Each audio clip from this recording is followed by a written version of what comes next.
दे तार खूब सुंदर सुशील नीम के छाड़का लगा 6 फीट 3 इंच के तार दुल्हा खोज दिया कि ना दहेज में समान चाहिए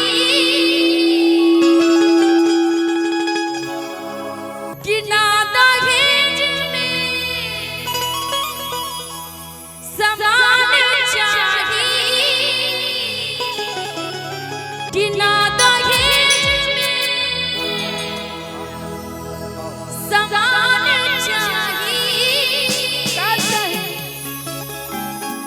कि नाही पाके मकान चाहिए कि सुनिया हुआ अमान कि बाटे के अरमान कि समझनिया जवान चाहिए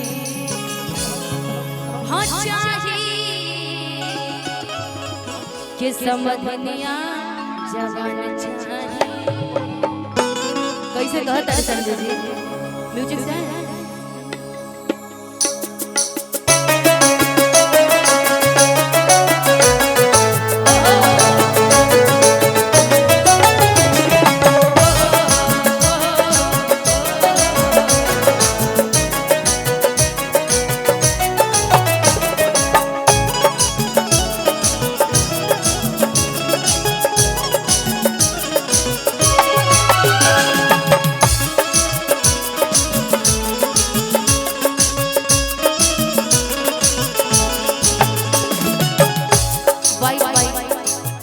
लाइट वाले भाई ना दहेज में समान चाहिए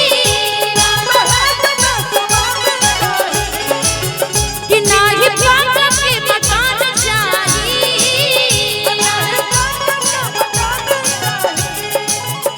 ना दहेज में समान चाहिए कि ना ही पाका के मकान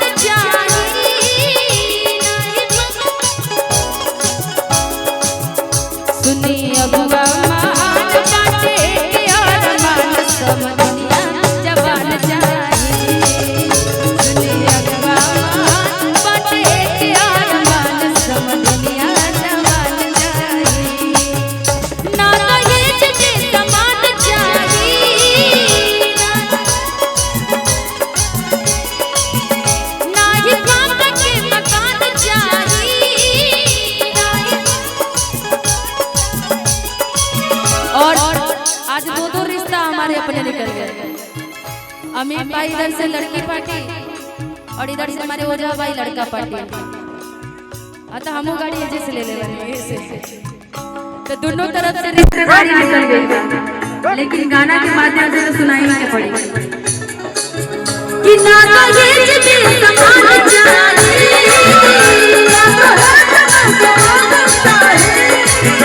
ना ही पाका के मकान चाहिए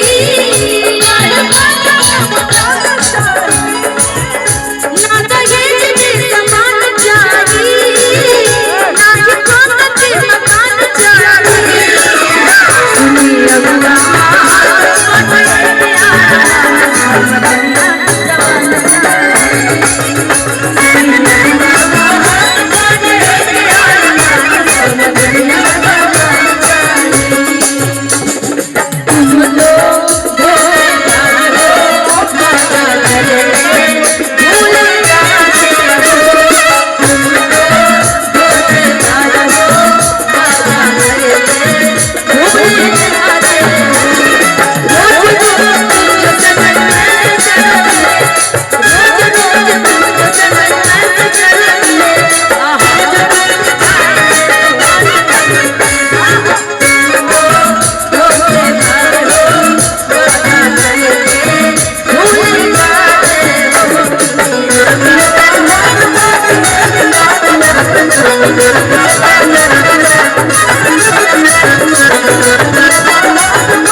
भोजपुर जिला का सबसे बड़ ब्राह्मण का गांव है वैसे ऊपर से खाली गोत्र में अंतर बा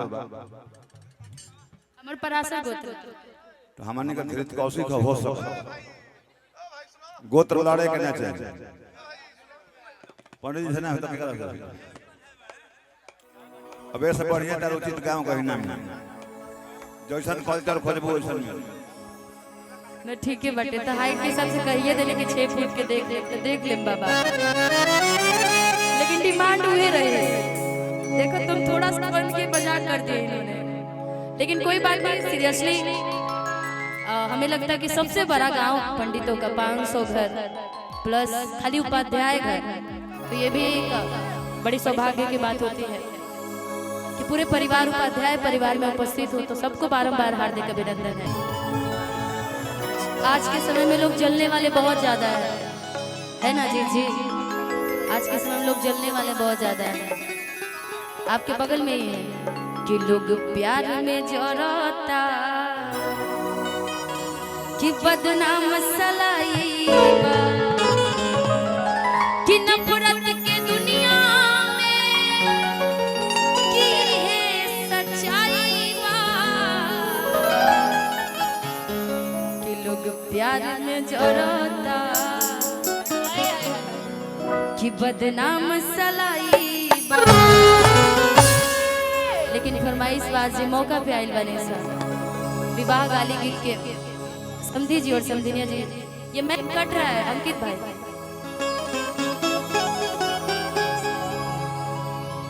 हेलो हेलो चेक कर लो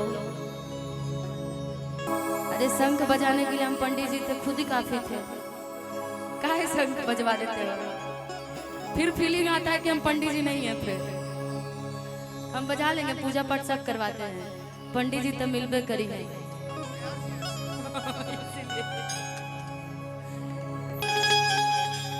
नहीं साहब अब ऐसे बढ़िया तार गांव ना मिली बंद करो मर्द चल चल माइक में लाइन दो ऑपरेटर माइक में लाइन दो बढ़िया बढ़िया गाना गाए लड़का सब खुश होगा बैठो बाबू बैठो ए मुन्ना बैठो बैठो सब आदमी बैठो बैठो सुनाते हैं हम नजरिए के अरे पता होला कि मोहब्बत ये नंदनी चीज का होला नजरिया के पता होला ये नंदनी मोहब्बत चीज का होला कि निंदिया आवे नरतिया में जब दिल से दिल यार जुदा होला मेन के तनी और आवाज बढ़ा बाबू ऑपरेटर बेस तन का डाल के इको दीजिए बेस डालिए तनी और बेस डालिए हेलो और बेस डालिए और हेलो थोड़ा सा साउंड हेलो नजरिए के पता होला मोहब्बत का होला कि निंदिया आवे नारतिया में कि निंदिया आवे नारतिया में दिल से दिल जुदा होला नजरिए पता होला मोहब्बत चीज का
दिलवा हंसी खुशी याद करके जा रोवर दिलवा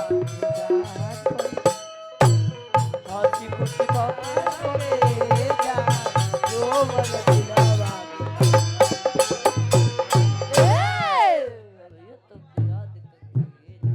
हेलो बहुत अच्छा खाली मेन के तनका और बढ़ा दो साउंड हेलो हेलो सिटी बेस कम कर ओए कौन आ रहा है हेलो रेडी रेडी 1 2 3 4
बढ़िया बैठो ठंड हवाई जान नहीं छोड़ रहा है खा आप लोग को भी लग रहा है जी आप लोग को ठंडा नहीं लग रहा है खाली हमरे लग रहा है जी आप लोग टोपी या चादरा लाइए तो ठीक है चादरा भी सब लोग लाइए हम सब कथी लाएगी जारा है जी इस जारा में क्या चाहिए क्या धुइयां चाहिए हाँ धुइयां चाहिए धुआं माने आग लगाना धुइयां चाहिए हाँ नहीं तो रुइया चाहिए हाँ धुइयां चाहिए न तो रुइया चाहिए हाँ। ना तो नंदनी धुइयां चाहिए न तो रुइया चाहिए न तो दुइया चाहिए मतलब पोयरा चाहिए मर्द मेहरारू चाहिए न तो रजाई चाहिए न तो आग चाहिए न तो सुइया चाहिए गलती की सही धुइयां चाहिए न तो रुइया चाहिए न तो दुइया चाहिए न तो पक पक सुइया चाहिए तब ठंडा भागेगा सीटी नहीं मारना चाहिए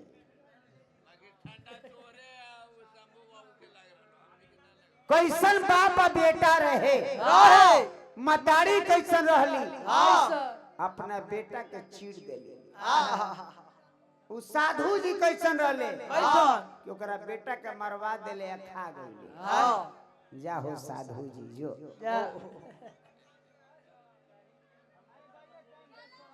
कह के सिया राम से ऐसा कलयुग आएगा सुने हैं ना हाँ जी कलयुग जमाना के उल्टा है रीति धर्मी के दुख या धर्मी सुख पावेला एक गज लंगोटा खातिर तरसेला महात्मा मखमल के साड़ी रोज बेस्या फरवावेला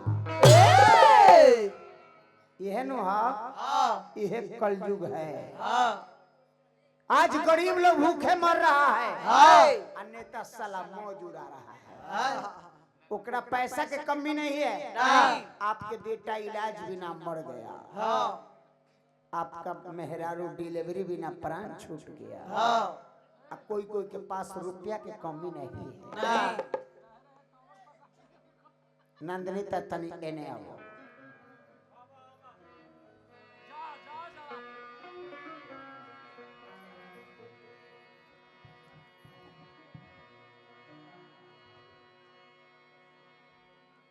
केकरा के दोस्त दिहल जाए? केकरा के? तोरा के तोरा के दोस्त दिहल जाए।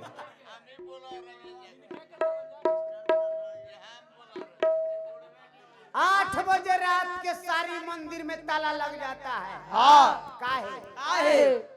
पुजारी भी भगवान के भरोसे सामान नहीं छोड़ना चाहते हैं, हाँ ताला के भरोसा पर रहते हैं। हाँ हम सब भगवान के सार बनने के फेर में मर रहे हैं कि हमार सब कुछ भगवान करेंगे। हाँ अरे भगवान कुछ नहीं करेंगे, तुमको करना होगा। हाँ जब तक मेहरारू के जंग प्यार व्यवहार नहीं करेगा, हाँ जब तक बीबी के संग प्यार दुलार नहीं करेगा, हाँ जब तक बेटा नहीं होगा, नहीं कोई शंकर जी नहीं जन्मा देंगे एकदम। हाँ। भजन क्या है? क्या है? अरे मन में जो गंदगी है, हाँ मन के मलाल मार लो, मन के मलाल को मार दो, मार दो। मन के मलाल मार लो, हो गया भजन।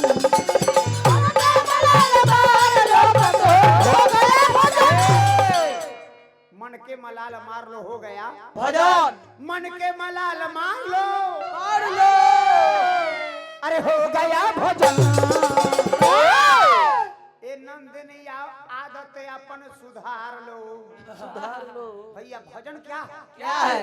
अरे कुकर्मी आदत सुधार लो। सुधार लो।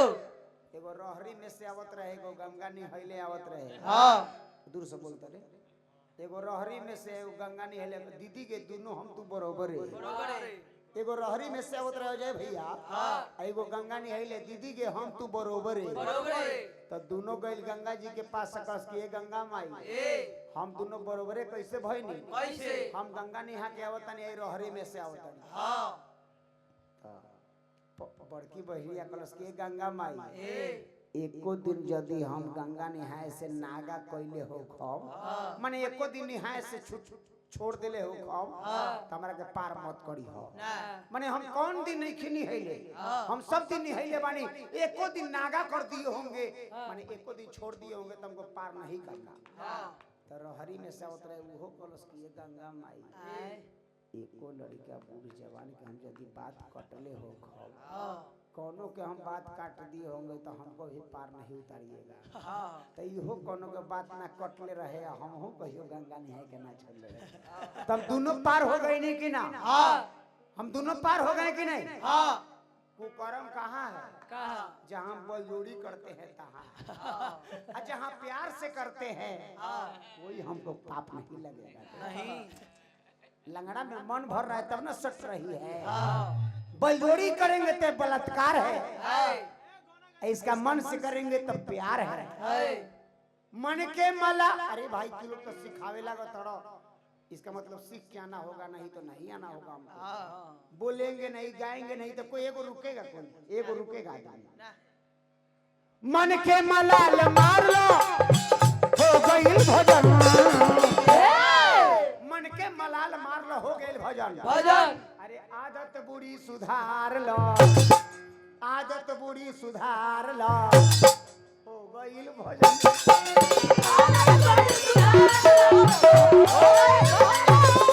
आदत बुरी सुधार लो, हो गई भजन भजन।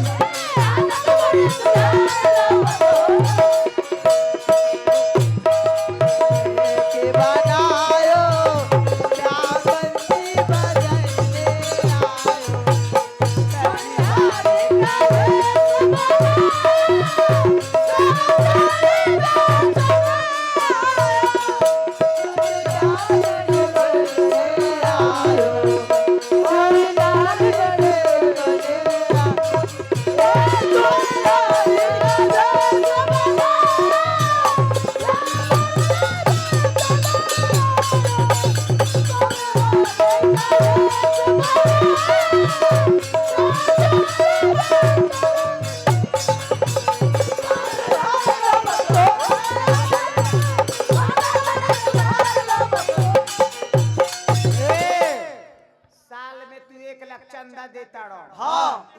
महत्व नहीं खे ना प्यासा के दे द पानी पानी आ भूखा के दे द अन्न प्यासा के दे द पानी भूखा के दे द अन्न भूखा के दे दो प्यासा के दे द पानी भूखा के दे द अन्न ए नंदनी प्यासा के दे दो पानी पानी आ भूखा के दे दो अन्न अन्न भीतर अपन खंगार लो अरे हो गया भजन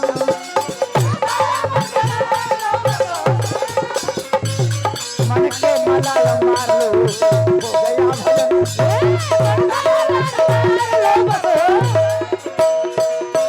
देवी रावण में तेरे ऊपर गुजर गई गोकुल प्रभु आप बतेगी रावण में तेरे ऊपर गुजर गए गोकुल तेरे ऊपर गुजर गए गोकुल में तेरे ऊपर गुजर गए गोकुल में तेरे ऊपर गुजर गए प्रभु आप बतेगी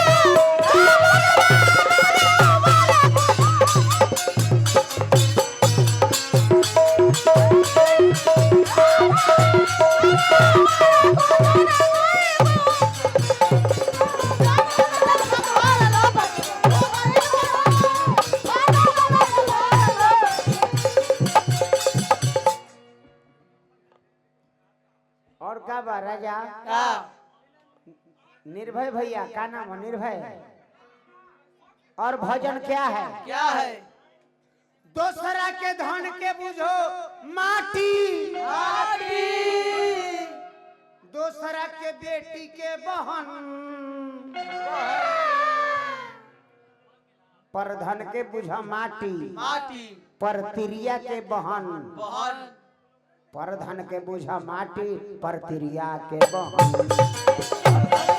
माटी प्रक्रिया के बहन पर धन के बुझा माटी पर तिरिया के बहन अरे दूसरा के धन के बुझो माटी माटी माटी माटी अब पर तिरिया के बहन बहन ये लंगरा गिरता है तो संहार लो लंगरा गिरे संहार लो चाहे लंगड़ा गिरे ला सार दो हो गया भजन